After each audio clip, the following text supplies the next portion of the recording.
Esses são os objetivos dessa disciplina. É aonde queremos chegar. É levar os irmãos a compreenderem de forma prática o significado de ser um discipulador. Então aí temos. Para que possamos iniciar esse estudo, precisamos primeiro de 3 chaves. Ter conhecimento dessas 3 chaves. A primeira é quebrantamento. Nenhum de nós sabemos tudo, irmãos. Todos nós somos eternos aprendizes. Mas o que é o quebrantamento? Em um estudo como esse, precisamos ter a mente e o coração aberto, ser humildes e obedientes a toda a convicção trazida pelo Espírito Santo por meio da palavra de Deus. Então, se o Espírito de Deus, através dessa disciplina, desse estudo, está trazendo uma convicção nova para a sua vida, o que é que você tem que fazer? Ser humilde e obedecer, colocar em prática. Isso é quebrantamento. Só um coração quebrantado consegue ter essa dimensão. Segundo é ser humilde. Essa humildade é o quê? É concordar e depender de tudo da parte de Deus. E por último, a obediência. É fazer exatamente o que Deus manda, quando manda e com a atitude correta. Então, se o Espírito Santo me traz uma convicção e eu não sou humilde para receber, para concordar, eu acho que eu já sei, da minha maneira é melhor, e eu não dependo de tudo que Deus está me dando, eu não vou conseguir obedecer. Mas quando eu reconheço a convicção que o Espírito está me dando, eu sou humilde, me submeto, eu concordo, eu dependo de Deus e agora eu vou obedecer. E quando eu obedeço, eu estou tendo a atitude correta. Ok? Então, isso é fundamental. Grife isso na apostila, anote isso e aprofunde cada um ponto desse.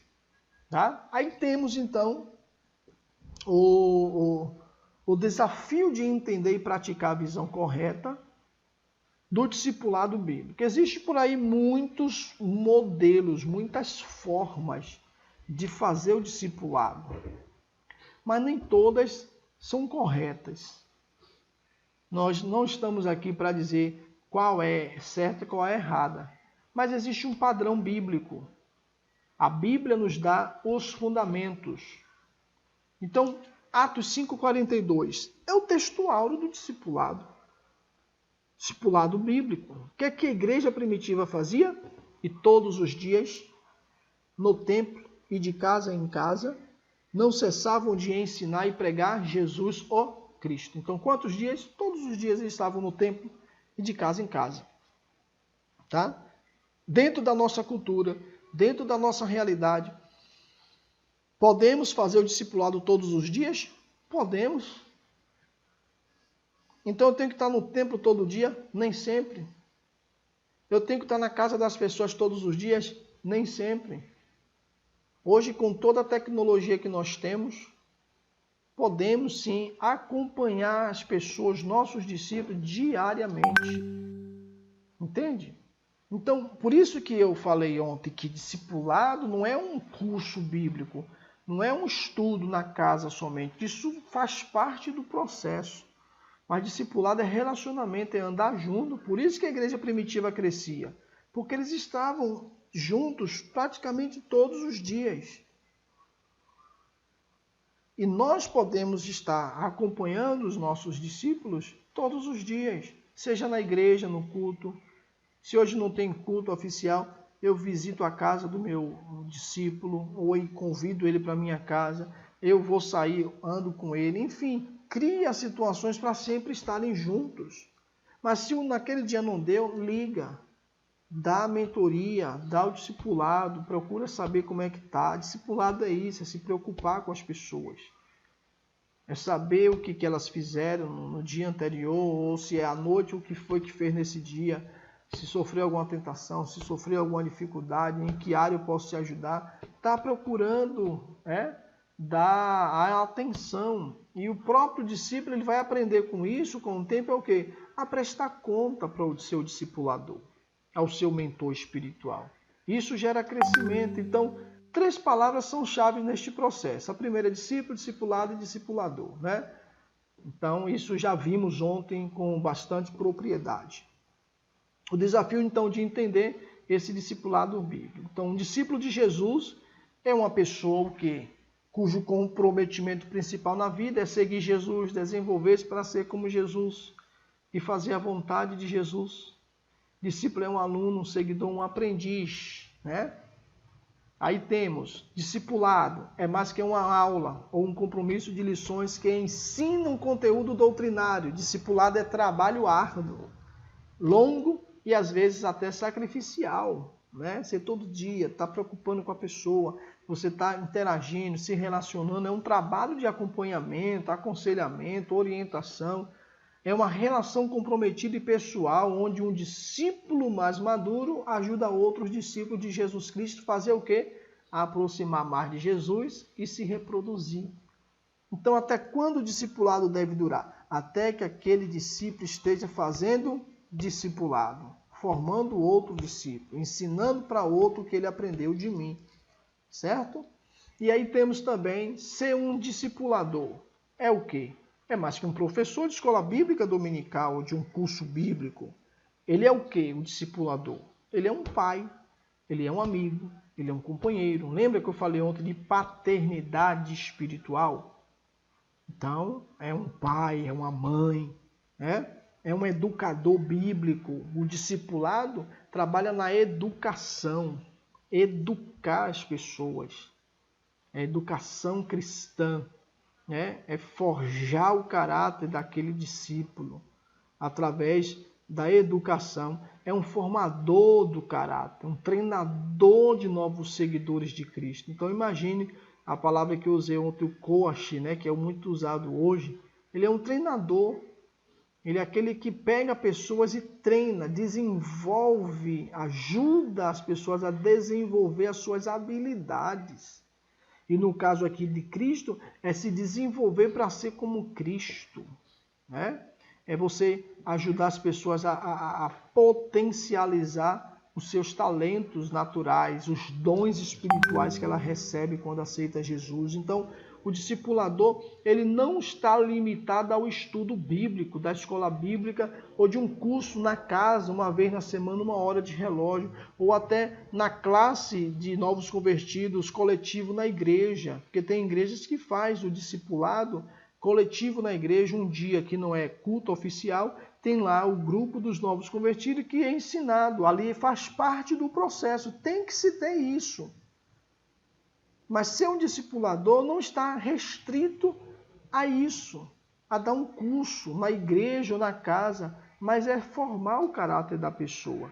Ele é então um guia, ele é um orientador espiritual que tem uma relação aproximada e comprometida com alguns seguidores de Cristo para ajudá-los a quê?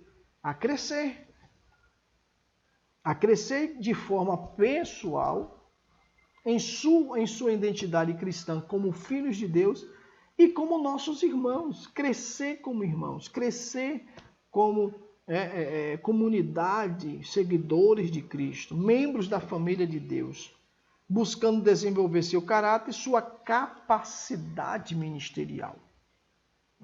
Foi o que Barnabé fez com Saulo. Ele fugiu de Damasco, foi para Jerusalém, chegando lá procurou os apóstolos. Os apóstolos, epa, esse daí estava ontem aqui nos perseguindo, agora já está dizendo que é discípulo? Não, não é bem assim não. Pode ser uma estratégia para querer nos prender, saber quem é o líder.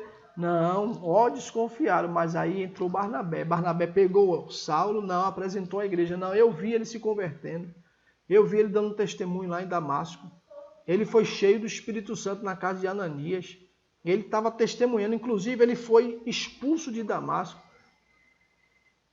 Eles iriam pegar ele e ia matá-lo. Ele teve que fugir pelo muro, descido em um cesto. Eu vi tudo isso, então eu estou testemunho. E a partir dali introduziu Saulo.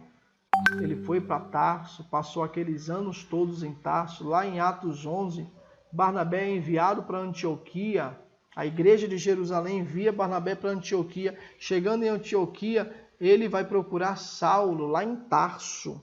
E achando Saulo, fazedor de tendas, já não era mais o fariseu aos pés de Gamaliel. Já não era aquele homem mais prepotente, orgulhoso, que tinha a carta na mão e a autoridade para prender. Mas era agora o Paulo, o humilde, o fazedor de tendas. E quando Barnabé o encontra, faz o quê? Discipula Paulo e leva ele para a igreja de Antioquia e potencializa o ministério de Paulo. Paulo agora é reconhecido como apóstolo, como profeta. E lá é enviado para as missões. Entende? Então, é isso que devemos fazer na vida das pessoas e permitir que um líder, um discipulador, um mentor, faça conosco também isso. Né? Se permitir ser discípulo de alguém, de algum mentor espiritual. Você precisa ter um mentor espiritual. Você precisa ter um pai espiritual na sua vida. Para você abrir o seu coração. Para você prestar conta. Para você compartilhar suas fraquezas. Você compartilhar suas dores. Compartilhar os seus complexos. Compartilhar os seus sonhos. Compartilhar o seu propósito de vida. Compartilhar as suas vitórias, as suas conquistas, né, as suas realizações. Tá? Então tem os dois lados, precisa ter alguém como referência na sua vida e esse é o discipulador. Então todo discipulador precisa ter um discipulador na sua vida. Tá? Todo pai, ele sempre será um filho. Não é pelo fato de você ser pai que você deixou de ser filho. Você continua sendo filho.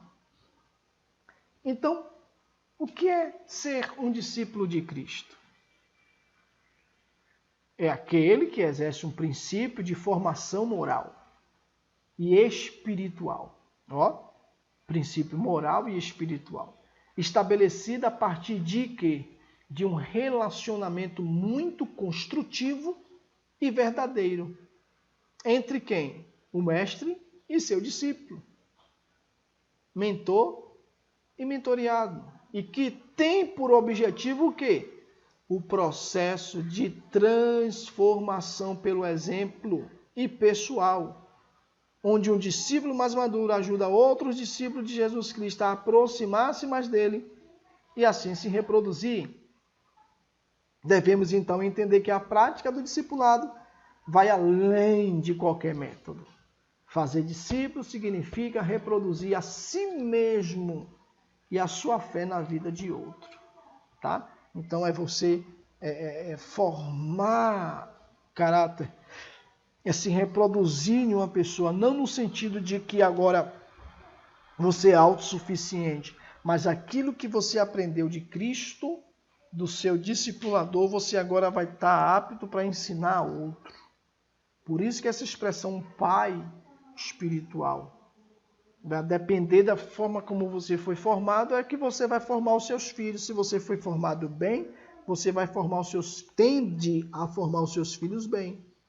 Tá? Então, procurar bons mentores para que também você seja um bom mentor.